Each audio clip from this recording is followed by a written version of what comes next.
Hello and welcome back to Out of the Park Baseball 26 and the playthrough of the Baltimore Beeholes, a team whose players all have to have terrible personalities.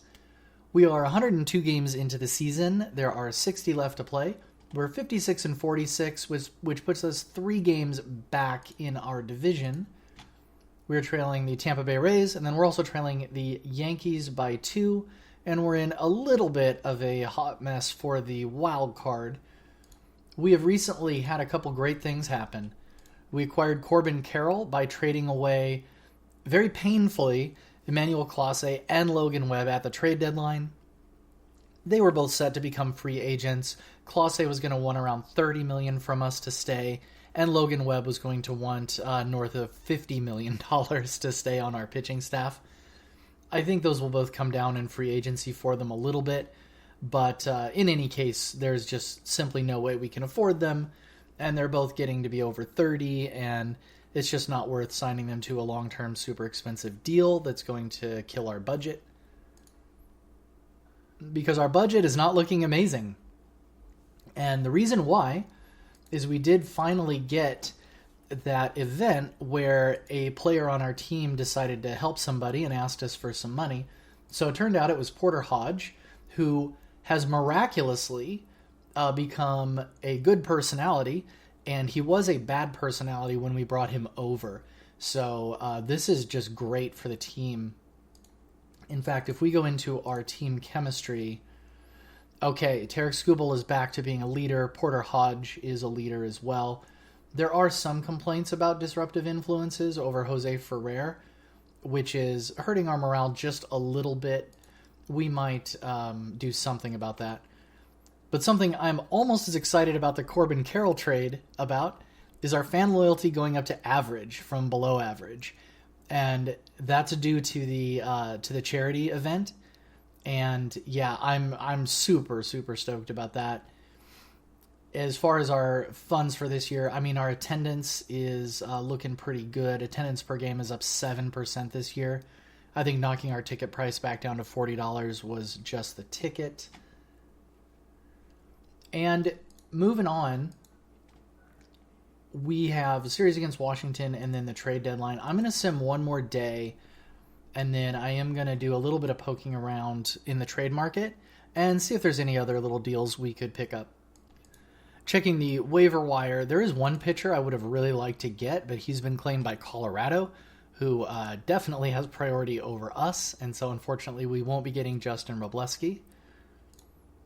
In the trading block, we're looking at potentials of like Jordan Hicks, but St. Louis wants too much. Same story with Manuel Rodriguez from Miami. They want too much. And I'm not particularly interested in anybody else here because we have better options at all those positions. One sort of intriguing trade possibility. So Tristan Casas is our best hitter. He's hit 27 home runs. At DH, he's put up a WAR of 1.8, which really tells you something. That's a hard position to put up a WAR at. I mean, already 111 hits this season, just hitting for a lot of power. OPS plus 134. He's a star, man. He's a great player. And we're only paying him $12 million this year, which is kind of nice. But the problem is he's going to be a free agent. And when I asked him what he was looking for, I'd love to keep him, but I can't pay him north of $25 million. So, an option is there. Rio Foster on the Diamondbacks. He is this technically his rookie season? I think it is. He is a bad personality. He's great at first base. And let's see his outfield ratings. His outfield ratings are reasonable enough that he can fill in if necessary.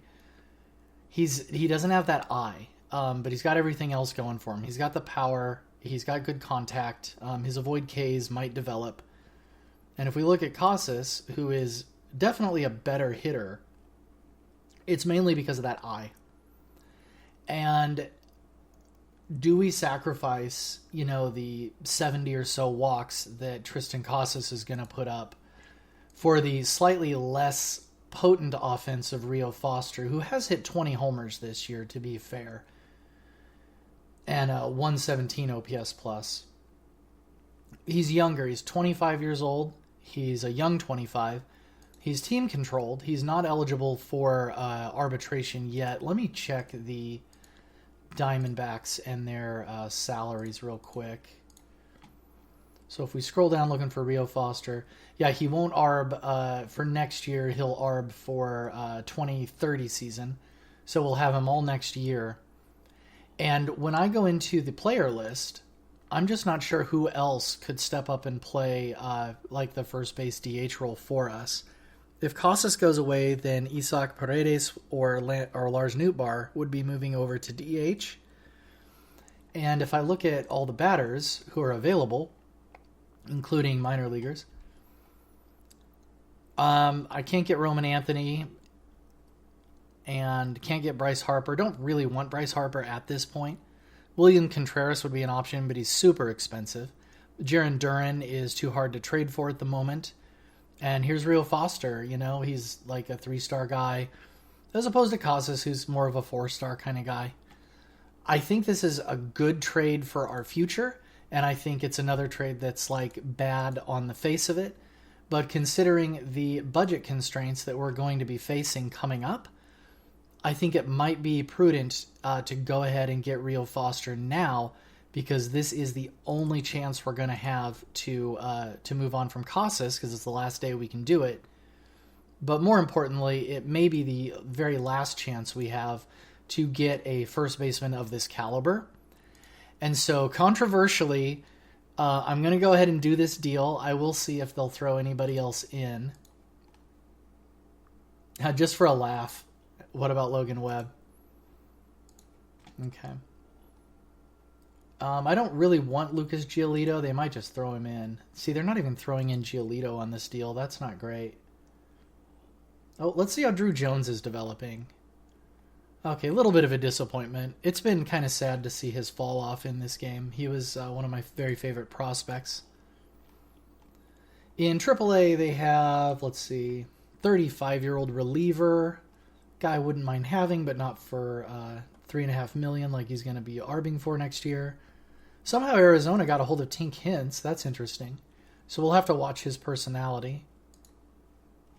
He could develop into a negative personality. In AA, nobody super interesting. Let's check their high A. Wyatt Halverson. This is not a bad prospect. Let's see, he's 23. His development is just right on cue. Everything's looking good there. He does only have 3 pitches. He's got enough stamina. Pitching great in high A. He doesn't need to be in high A. This man should be pitching in AAA very obviously. Okay, let's see what they want for Wyatt Halverson. And I would have to give up... Okay. I would have to give up an injured Adrian Heredia, who is maybe even a slightly better prospect, but who does not have a bad personality. So let's toss that in, see if they'll retain any of Rio Foster's contract, and they will. So that's looking good. Let's see if we can pick up another 2.5-star reliever somewhere.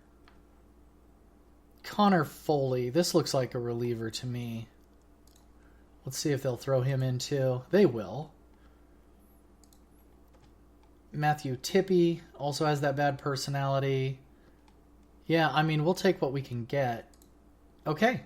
So yeah, this is a fantastic deal for them. They should definitely be throwing in other players. No chance we're getting Dan Litwin, but let's check it out anyway. Okay. Matt Lowry, what is he looking like? I mean, you like that profile for a reliever. That's pretty good. Let's see if they'll throw in Matt Lowry. Okay, that's where they draw the line. Yeah. So let's take someone a little less good, like Chris Jefferson, who also has a bad personality and isn't too bad. And what do they want for him? A star. Okay, I think we have reached the end of the throw-ins, but let's check their Dominican League real quick. Nobody. Okay, so we are going to go ahead and do this deal. I'm going to see if they will throw in just a little bit of cash. And to do that, I add a player so it opens up the cash field here. Let's throw in 7.5 million. See how they feel about that. Drop that down to 6. Okay, so they'll do about 6 million. I'm not going to nickel them and dime them for every penny. But this is a better deal now. So now Casas isn't just going 1-for-1 for Rio Foster. We're doing a 1-for-1 for Heredia and Halverson. But to get Foster, we're essentially getting Connor Foley, who's looking pretty good. And then Matthew Tippy, who is, borderline. But I love this trade. This is one of the better trades I've made. And as a result of that trade, Rio Foster is going to become our day-to-day first baseman. Isaac Paredes has moved over to DH to make room for him. And OTP is confident that Rio Foster is a cleanup hitter. And so they've slotted him immediately into fourth. I will definitely accept that. And let's see how he does. And in the least deserved achievement ever, we get a Rookie of the Month achievement for Rio Foster, who we literally just acquired. And who has exactly 4 plate appearances for us. Although he did go 4 for 4. So we'll take it. Player development update. Looks like a good news, bad news situation. Grayson Rodriguez loses stuff. I don't consider that to be a big problem yet. So let's hope he continues his great season with his 3.38 ERA and his good Ks to walks and decent home runs.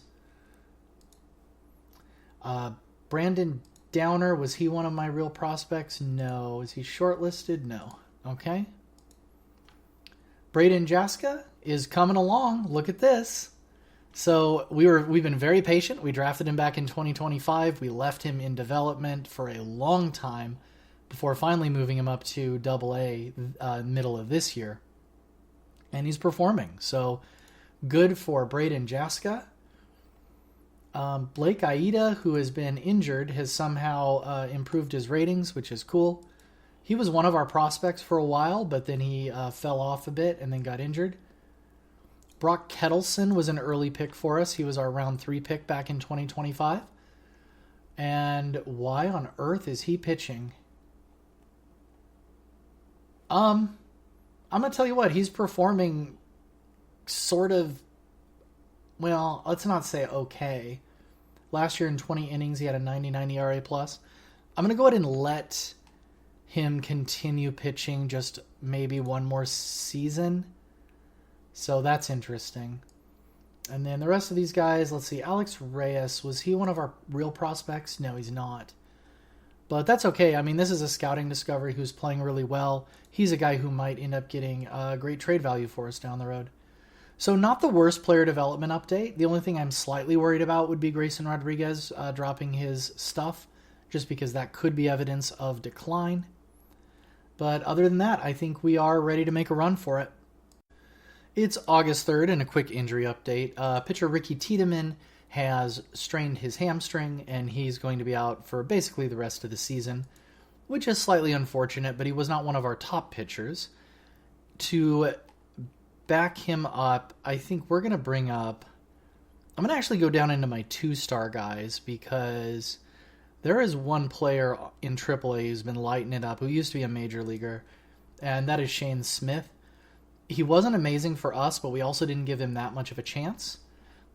Basically, he had option years, and he was one of the easier guys to demote. He is an extreme fly baller, so we will have to keep an eye on that because his home runs are low. But we're going to bring him up and hope he continues to pitch well. Let's see what they want to do with him. Yeah, leaving him in long relief is perfect. I like everything I'm seeing here. Brady Singer's getting smoked. You know what? Let's go ahead and take a chance. We're going to bring over Gage Wood. Brady Singer, I guess we'll put him in long relief as well. Yeah, that seems fine. Okay, we will do that, and we'll see if Gage Wood can start coming back. He's 49% tired. So he should be ready by his turn in the rotation as long as Gallon pitches next. Yeah, that should be fine. It is August 9th, and ouch.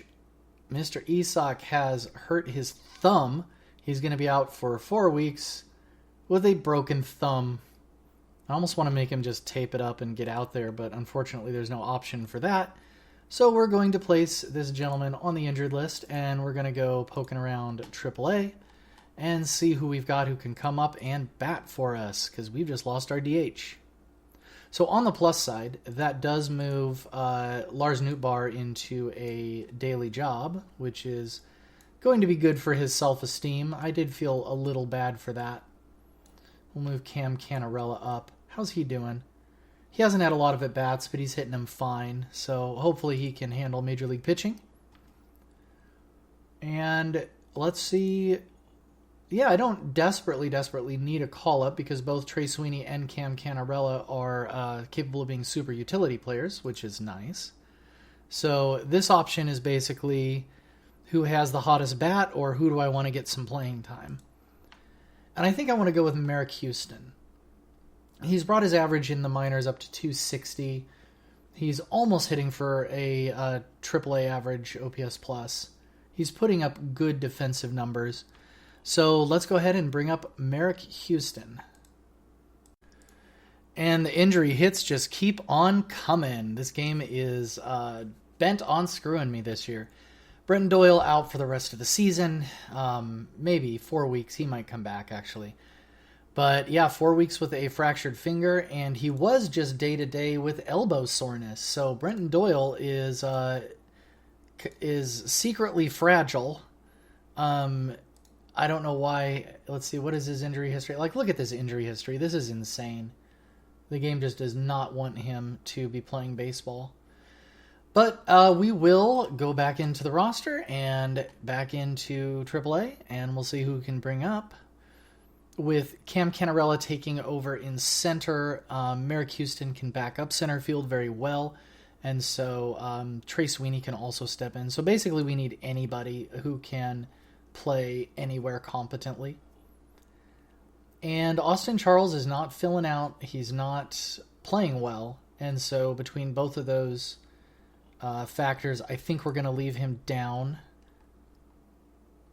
We could bring up Reese Hines. You know who we could bring back up? Let's see, how did he play? I mean, he played fine. We could bring Casey Schmidt back up. But since we've sent him down, he hasn't been playing well. Yeah, just not sure. He does have that major league experience, so maybe he's a better bet. Luis Vasquez is a guy we picked up in... we actually purchased him off of an independent team after offering him a salary to be our backup. I think it's time to give him a shot. He's been playing well for the last 2 years. His ratings are reasonable, and his defensive ratings are quite decent. So yeah, Luis Vasquez is going to be the call-up. So funny enough, Brenton Doyle suffered a setback, but not in the injury that's actually taking him off the team. It's the day-to-day sore elbow injury. So the sore elbow's gotten worse as the finger is still fractured. I believe it was a fractured finger. Jackson Holliday and Zach Gallen are both on day-to-day injuries. Unfortunately, Jackson Holliday just cannot stop getting hurt either. So the injury bug is deciding to strike in mid-August, which kind of stinks. It's August 30th, and I guess I can just go screw myself because Kyle Tucker is going to be out for 3 weeks. So place him on the injured list. Mason Wynn, also some kind of day-to-day injury. He sprained his elbow. Everybody's really not doing well with their elbows. Brenton Doyle is an absolute mystery now on his injured finger. I'm not sure what that means. Hopefully we'll be getting back Isak soon. But that means another AAA call-up, and I'm not sure what to do exactly. So let's go into the lineups. Let's see who's hitting them, and we'll just base our decision on that. Somehow catcher Alex Jackson is lighting it up. He can't really do much for us. Antonio Jimenez, I just don't feel he's ready. I don't want to mess with his development. I suppose we could bring back Griffin Burkholder, who had 107 plate appearances and hit 263. I think that's probably going to be the call. Nathan Church somehow hitting 292, but only for a league average OPS plus. His defense is really nice, which is something. How's Griffin's defense? It's fine too. It's not quite superstar level, but very good. And then let's look at Miles Smith. Nope. And Matt Mateo. Nah.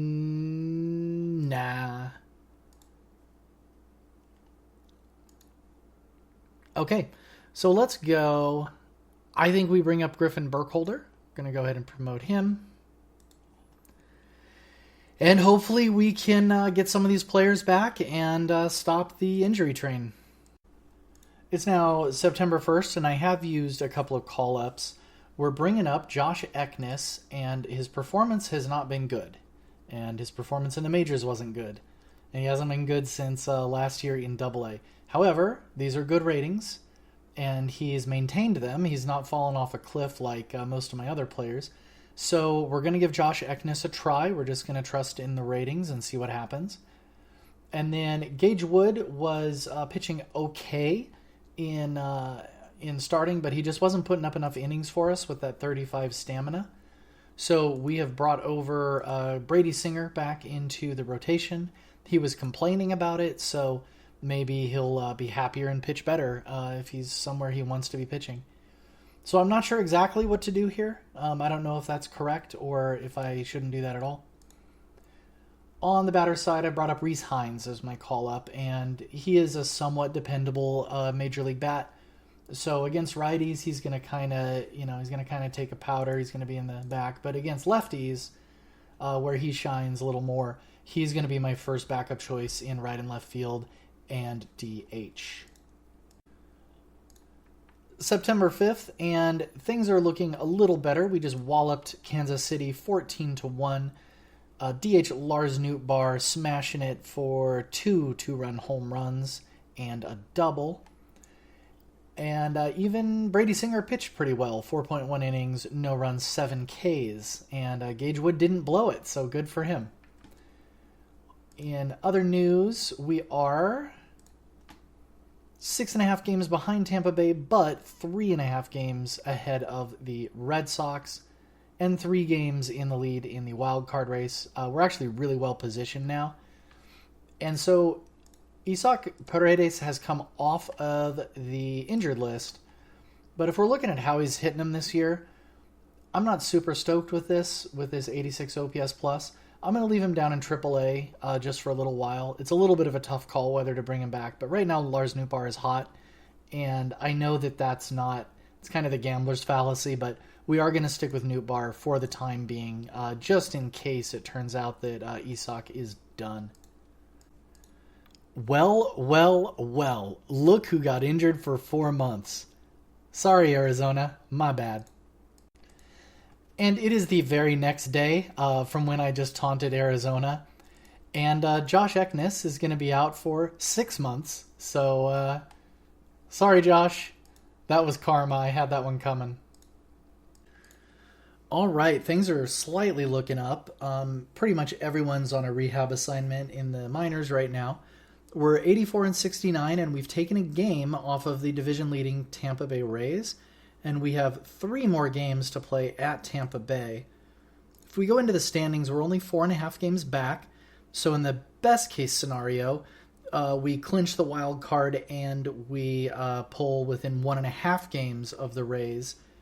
And there are 153, 9 games left to play.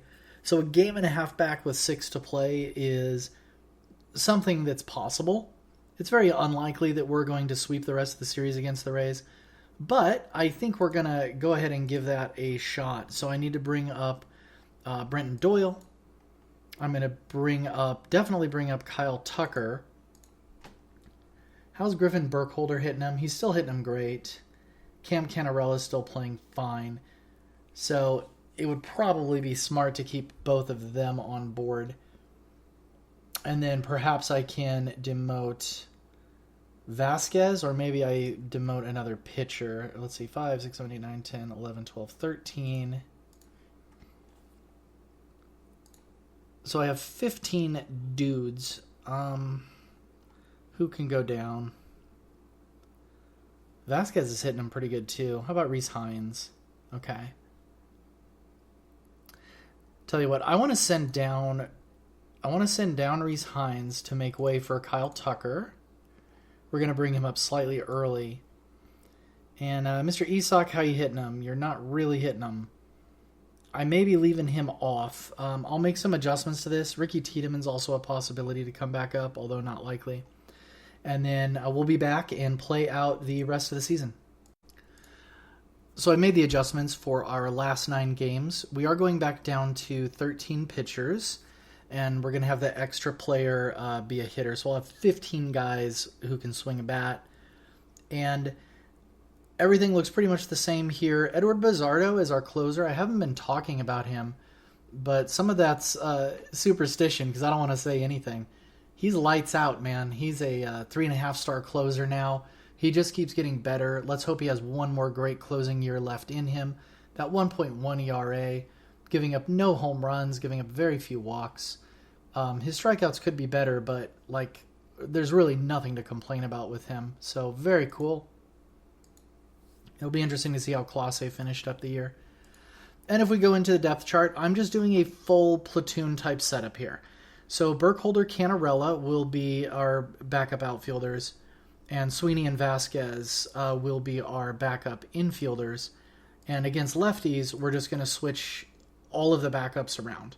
So it's going to be all righty-lefty matchups and lefty-righty matchups, no matter how we cut it in the backup players. And it is time for the pivotal series against the Tampa Bay Rays. We are still 4.5 games back, and let's see if we can make some magic happen. Well, starting out with a loss is probably the end of our push for the division title, but let's go ahead and play them out. And a 5-4 victory. Henry Davis with a run-scoring single in the top of the 9th. Zach Gallen went 6 2/3, 2 runs, 7 Ks. Very nice job. Bizzardo shut it down again. Very nice. And looks like Newbar went 3 for 4, Carroll 2 for 5, and Davis 2 for 5. So nice job there. Still 4.5 games back.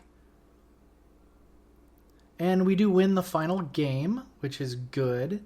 So it is still technically possible to win the division, just very unlikely. Brady Singer with a nice performance. Maybe it was a good idea bringing him back into the rotation. His ERA is down. He's striking out plenty of guys, not giving up too many runs or walks. And Henry Davis contributes with a triple, Win and Newbar with doubles. Moving on to KC, it looks like there are 6 games left in the season. How are they hitting them this year? KC's got about the same kind of record as we do. And we take a 4-1 victory, and then it looked like we won that game too. Who's DFA'd? Oh, Chandler Champlain. Yeah, I had brought him up briefly. He's no good. Okay, so in the 4-2 victory, it looks like Tarek Skubal's going to be or Kyle Tucker are the players of the game there. And Skubal went 7 2/3, 4 hits, 2 runs, 7 Ks. And Bizzardo again, brilliant in the closer role. Home runs for Newbar and Kyle Tucker. Very, very nice. And we are only 2.5 games back now, although, again, catching Tampa Bay is probably impossible, but let's give it a shot.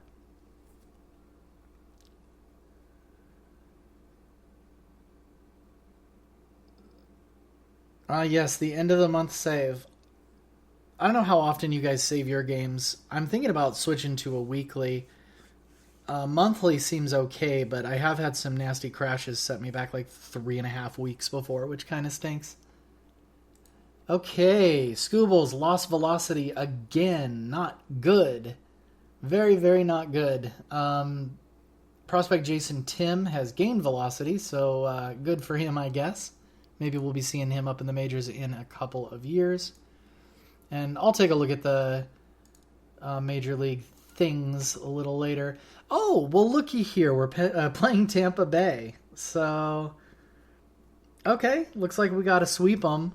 We were in that same position with the Yankees not too many years ago. Who's on the mound? It's going to be Zach Gallen. Okay. Well, let's give it a try.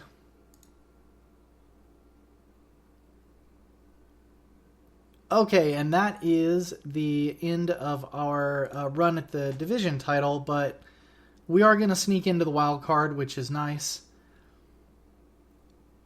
Let's see what they did to us. Oh my gosh. Yeah, they just hit a lot of baseballs, didn't they? Well, good for them. And everybody pitched. Ferrer, Taylor both got taken to the woodshed. Zach Gallen getting smoked. He's been really good for us this year, so I'm not going to hold that against him.